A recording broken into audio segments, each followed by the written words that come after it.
युद्ध क्षेत्र श्मशान बन गया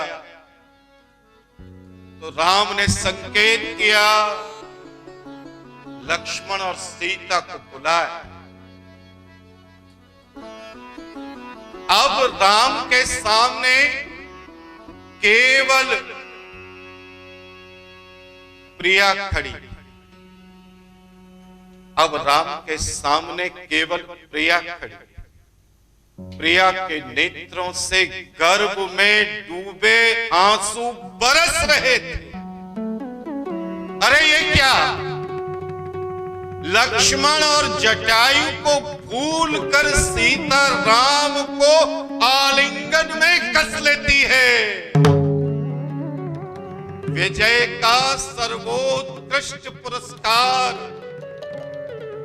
राम की बाहों में। राम अपनी धनुर्धरता की शक्ति पर अति विश्वासी है, इसीलिए अकेले लड़े हैं राम। और लड़ने के बाद इस घटना की सूचना किसी को नहीं भेजते हैं, ऋषि अगस्त को भी नहीं भेजते। और अब सूचना भेजने के लिए राम के पास संदेश वाहक भी नहीं। राम पा चुके हैं अपना पुरस्कार, और इस पुरस्कार को पाने के बाद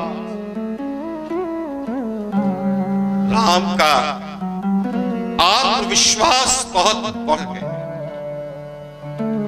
ये आत्मविश्वास नहीं बढ़ा है मेरे राम,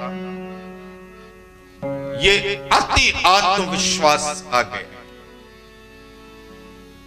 राम ने दंडकारण्य में राक्षसों पर विजय जैसी पाली। खर दूषण कृषर और 14,000 राक्षसों की सेना को एक साथ वध कर डाला था राम। लेकिन वो आगत के विविध रूपों के प्रति सचेत नहीं है राम।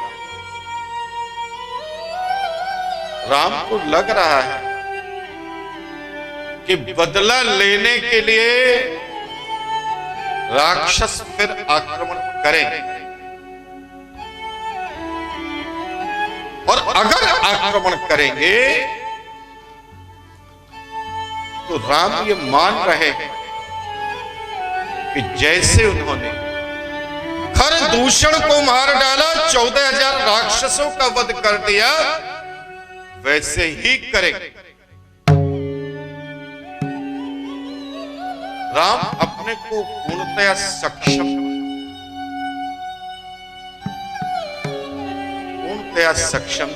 मानते हैं, इसलिए किसी प्रकार की मदद न दंडकारण्य से मांगी है राम ने, न ऋषि अगस्त से मांगी है।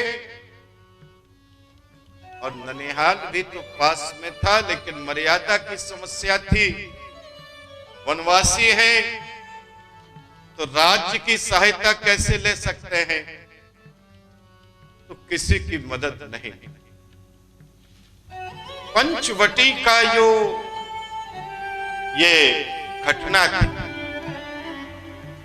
दुर्घटना थी लंका की, इसमें एकमात्र राक्षस अकंपन बच गया, और अकंपन जाता है रावण के पास, और रावण को सारी सूचनाएं देते। और अकंपन भी कैसा चालाक है, और जानता है रावण की प्रवृत्ति को, प्रकृति को, इसलिए वो खर दूषण के मरने और शूर्पणखा के नाक कान की घटना को कम महत्व से बताता है, लेकिन सीता का वर्णन अति कमनीयता के साथ करता है, क्योंकि जानता है अकंपन कि रावण का फोकस किस तरफ ज्यादा होता है। और रावण वो भी इसी बात पर ध्यान लगाता है।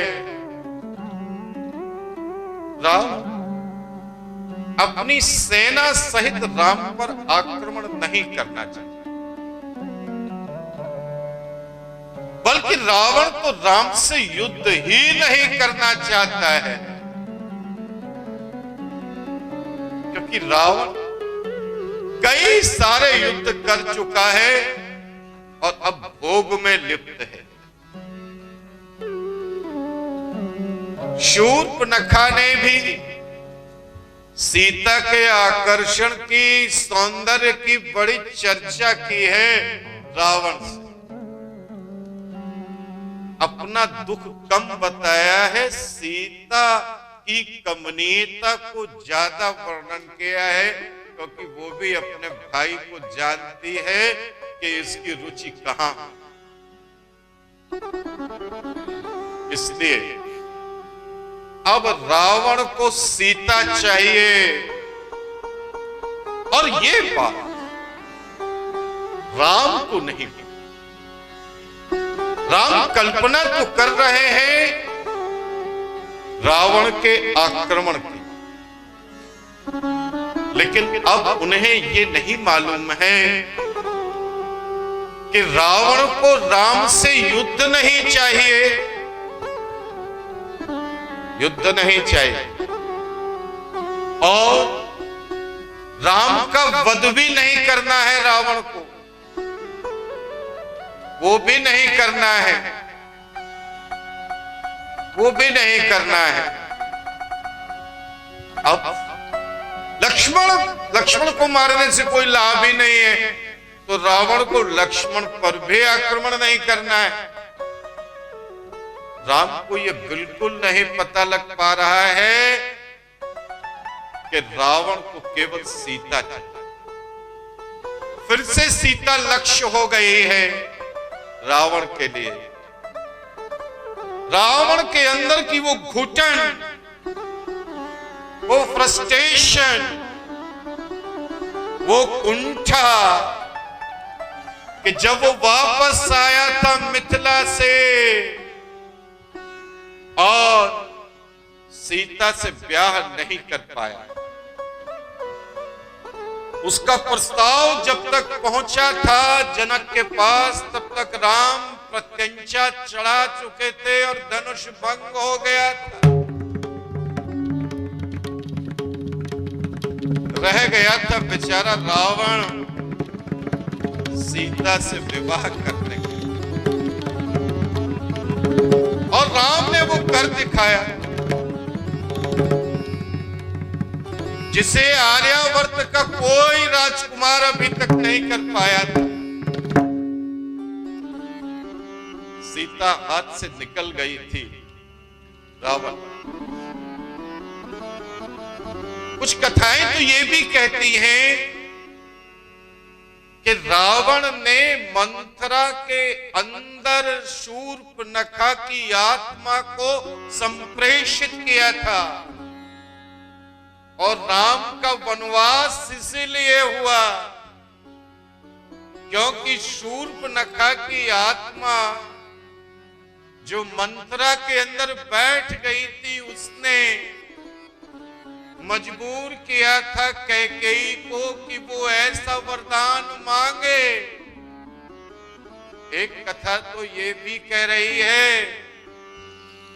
कि कैकेयी तो केवल 14 दिन का वनवास मांग रही थी राम के लिए, क्योंकि ऐसा संकेत उसे मिला था कि अगर ये वनवास नहीं मांगा तो राम के जीवन पर खतरा है। इसलिए उस बला को टालने के लिए सांकेतिक 14 दिन का वनवास मांगा था कैकेयी ने, लेकिन बुरी आत्माओं ने प्रवेश करके कैकेयी के मुंह से 14 वर्ष कहलवा दिए।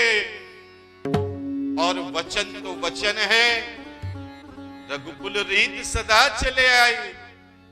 और ये जो रघुकुल की रीति है, इसी ने राम को 14 दिन के लिए 14 साल के लिए भेज दिया, 14 दिन की जगह। ऐसी बहुत कथाएं हैं। तो मेरे रावण रह गया। तो रावण ने इसीलिए ये रूपांतरण कराया था कि राम सीता को लेकर के आ जाएं रावण के क्षेत्र में और वो सीता का अपहरण कर ले। इसलिए रावण को केवल सीता चाहिए, ये राम को पता नहीं था। मानव है मेरे राम। जवनर रूप भूप सुत हो, जवनर रूप भूप सुत को हरिहउ नारी जीति रन हो। जो नर रूप भूप सुत को हरिहउ नारी जीति रन दो, जीति रन दो। चला के ल जानी चढ़िता हवा, बस मारीच सिंधु तट जहावा। चला केल जान चढ़ जहावा, बस मारीच सिंधु तट जहावा, सिंधु तट जहावा, सिंधु तट जहावा।